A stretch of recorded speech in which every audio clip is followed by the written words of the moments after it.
Hello everyone, welcome my YouTube channel. दोस्तों, अगर आप लोग रेलवे या एलपी का एग्ज़ाम देने जा रहे हैं तो ये वीडियो आपके लिए बहुत ज़्यादा इंपॉर्टेंट साबित होने वाली है। इस वीडियो में हम बात करेंगे आपका जो CBT2 एग्ज़ाम होगा, उसमें आप ट्रेड के एग्ज़ाम में जो अगर आपने डीजल मैकेनिक या हीट इंजन चुनी है तो आपको किस तरीके से तैयारी करना है और आपको क्या सिलेबस पढ़ना है। सबसे ज़्यादा स्टूडेंट इस वजह से फेल हो जाते हैं कि उन्हें सही पता नहीं होता है कि उन्हें पढ़ना क्या है।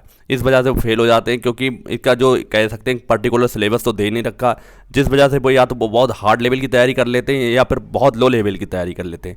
तो अगर आपकी डीजल मैकेनिक है या फिर आपकी हीट इंजन है तो इसमें मैं पूरी डिटेल में बताऊंगा। इसके अलावा आपकी अगर आपने और कोई ट्रेड भरा है तो आपका क्या होगा, उससे भी इसमें आपको हेल्प मिलेगी। चलिए स्टार्ट करते हैं।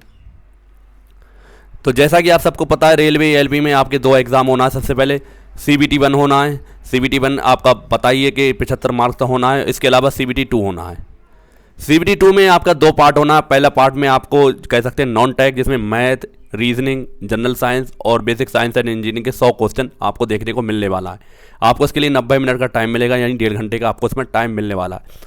अब आती है इंपॉर्टेंट बात, पार्ट बी, जिसमें आपने एक ट्रेड भरी होगी। जब आपने फॉर्म फिल किया होगा, आपने कोई ना कोई ट्रेड जरूर फिल की होगी। आपने डीजल मैकेनिक की भरी होगी, या फिर आपको कह सकते हैं जो आपका रेफ्रिजरेशन एयर कंडीशनिंग भरा होगा, या फिर आपने हीट इंजन भरा होगा, या फिर आपने वेल्डिंग की कोई ट्रेड भरी होगी। आप अलग अलग ट्रेड हो सकता है आपने अलग अलग भरी हो, लेकिन इसमें मैं जनरली जो बात करने जा रहा हूँ आपको डीजल मैकेनिक और हीट इंजन के बारे में। तो इसके आपको एक बार और बता दूँ, 75 क्वेश्चन आना है, 75 मार्क्स के आना है, और इसके लिए आपको टाइम मिलेगा 60 मिनट का। एक चीज़, इसके जो CBT2 के मार्क्स इसमें जो पार्ट भी है, इसके नंबर पॉइंट नहीं होंगे, लेकिन आपको इसमें क्वालिफाई करना बहुत ज़्यादा ज़रूरी है। अगर आप क्वालिफाई नहीं कर पाएंगे तो आप डिसक्वालीफाई एग्जाम में पूरी तरीके से बाहर हो जाएंगे। कहने का मकसद ये है कि आपको जो 75 मार्क्स है, इसमें से आपको लगभग 27 या 28 मार्क्स लाना है। तो इसमें अगर आपके ये आ जाते हैं तो आप आसानी से, जो आपने कितना भी अच्छा पेपर दिया है, गलत दिया है, आप आगे बढ़ जाएंगे अगर ये पास हो जाते हैं तो। और अगर आप फेल हो मतलब इसमें फेल हो जाते हैं और आपका पूरे इसमें से 100 मार्क्स भी आ जा रहे हैं, फिर भी आपको बाहर कर दिया जाएगा। आपको जॉब के लिए पूरी तरीके से एलिजिबल नहीं रहेंगे। इसलिए आपको इस ट्रेड पर बहुत ज़्यादा ध्यान देना है। आपको बता दूं, बहुत सारे लोग क्या करते हैं, इसमें बहुत अच्छी तरीके से तैयारी नहीं करते हैं। वजह ये होती है कि उन्हें गाइडलाइंस पता नहीं है कि किस तरीके से तैयारी करना है और उन्हें क्या पढ़ना है। और कुछ लोग क्या करते हैं, पढ़ते ही नहीं है, बहुत हल्के में ले लेते हैं, ये तो निकल जाएगा, लेकिन क्या होता है, इसी में से स्टूडेंट गिर जाते हैं। बात करें डीजल मैकेनिक और हीट इंजन की, अगर आपके पास ये ट्रेड है, इसकी तैयारी मैं अपने चैनल पर भी कराऊंगा और अपने एप्लीकेशन भी कराऊंगा। एप्लीकेशन का लिंक आपको डिस्क्रिप्शन बॉक्स में मिल जाएगा। तो वहाँ पर आपको टेस्ट सीरीज और आपको वीडियो क्लासेस भी मिलना स्टार्ट हो जाएंगी, लेकिन अभी उसका टाइम है, इसलिए CBT2 अभी CBT1 ही नहीं हुआ। CBT2 जब आएगा तब आपकी तैयारी कराना स्टार्ट कर दी जाएगी। तो इसकी हम बात कर रहे हैं जो सिलेबस है, तो कुछ सिलेबस तो ऐसा होता है, कोई भी आपने ट्रेड चूज़ करी आपको पढ़ना ज़रूर होता है। जैसे सबसे पहले है the trade and safety means.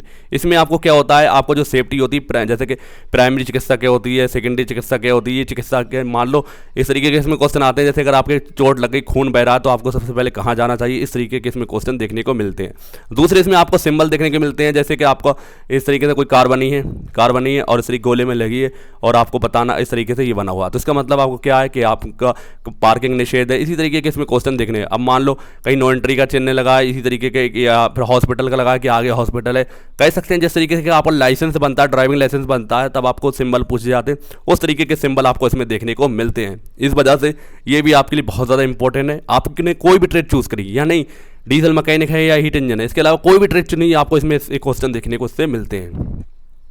अगला है मेजरिंग डिवाइस। तो जितने भी मेजरिंग डिवाइस हैं, आपका कह सकते हैं जो स्केल हो गया, या फिर कह सकते हैं बर्नियर हो गया, या स्क्रू गेज हो गया, जितने भी जैसे मतलब मेजरिंग इंस्ट्रूमेंट होते हैं, सब इसमें आपके काउंट होते हैं, सब से क्वेश्चन देखने को मिलते हैं। तो इनके बारे में आप किसी भी ट्रेड में आपने चुन रखी है तो आपको इसमें से क्वेश्चन देखने को ज़रूर मिलेंगे। नेक्स्ट आता है टूल्स। अब टूल्स में आपको क्या पढ़ना है, टूल्स में मान लो आपको टूल्स में आपको बढ़ई के टूल होगा, जैसे कारपेंटर के जितने टूल्स होते हैं, जैसे हैक्सॉ है या फिर आरी बारी जो कहते हैं, और जितने भी हैमर हैं, सब हैमर के बारे में आपको पढ़ना है। स्क्रू गेज पढ़ना है, और जितने भी वेल्डिंग में यूज़ होते हैं सारे टूल्स के बारे में आपको इसमें जानकारी होना चाहिए। इसमें आपने कोई भी ट्रेड चूज़ करी, आपको इससे क्वेश्चन देखने को ज़रूर मिलेंगे। नेक्स्ट है मेटलर्जी। मेटलर्जी में क्या होता है, जैसे कि आपने जितनी भी धातु हैं उनके मेटल, नॉन मेटल, अधातु जितनी भी होती हैं, या फिर एलॉय होते हैं, आपने जब साइंस में पढ़ते होंगे एलॉय, तो एलॉय से भी इसमें क्वेश्चन देखने को आपसे मिल जाते हैं। तो इसलिए आपको इसे भी बहुत अच्छे से पढ़ना है। अब ये 4 टॉपिक ऐसे हैं, आपने कोई भी ट्रेड चुनी है, चाहे डीजल मैकेनिक है, हीट इंजन है, रेफ्रिजरेशन एयर कंडीशनिंग है, या फिर आपका वेल्डिंग है, कोई भी ट्रेड है, आपको इससे क्वेश्चन ज़रूर मिलेंगे और आपको इन्हें पढ़ के ज़रूर जाना है। कह सकते हैं अगर 75 क्वेश्चन आना है तो आपका 30 क्वेश्चन आपको इससे ज़रूर देखने को मिलने वाले हैं। अब आती है डीजल मैकेनिक और हीट इंजन के बारे में। इसमें से क्या आपको पढ़ना है? सबसे पहले आपको इंजन कंस्ट्रक्शन यानी जितने भी इंजन के पार्ट्स होते हैं, कह सकते हैं इंजन हेड हो गया, सिलेंडर हो गया, क्रैंक हो गई, कनेक्टिंग रॉड हो गई, इसके बारे में बहुत अच्छी नॉलेज आपको होना चाहिए। बहुत अच्छी का मतलब ये किस मेटल की बनी है, क्या वर्क करती है, ये सारे आपको पता होना चाहिए। जब मैं आपको तैयारी कराऊंगा तो आपको पता भी लग जाएगा किस तरीके के इसमें क्वेश्चन आते हैं। अब बहुत सारे स्टूडेंट क्या करते हैं, इसका बहुत हाई लेवल पर पढ़ लेते हैं जिसका कोई कहीं से मतलब नहीं है, केवल बेसिक क्वेश्चन आपसे पूछे जाना है। किस तरीके के क्वेश्चन आएंगे तो मैं आपको जब ये इसका टाइम आएगा तो आपको बता दूंगा। हो सकता है जल्दी में भी आपको इसको डेमो वीडियो लेकर आ जाऊँ। उसके बाद फ्यूल फीड सिस्टम, किस तरीके से फ्यूल इंजेक्ट होता है, या फिर आपका जो पेट्रोल इंजन है या डीजल इंजन है उसमें किस तरीके से फ्यूल इंजेक्ट करता है, किस तरीके से आपका जो कंप्रेशन होता है, किस तरीके से आपका एक्सपेंशन होता है, सारे इसमें आपको प्रोसेस देखने को मिलते हैं।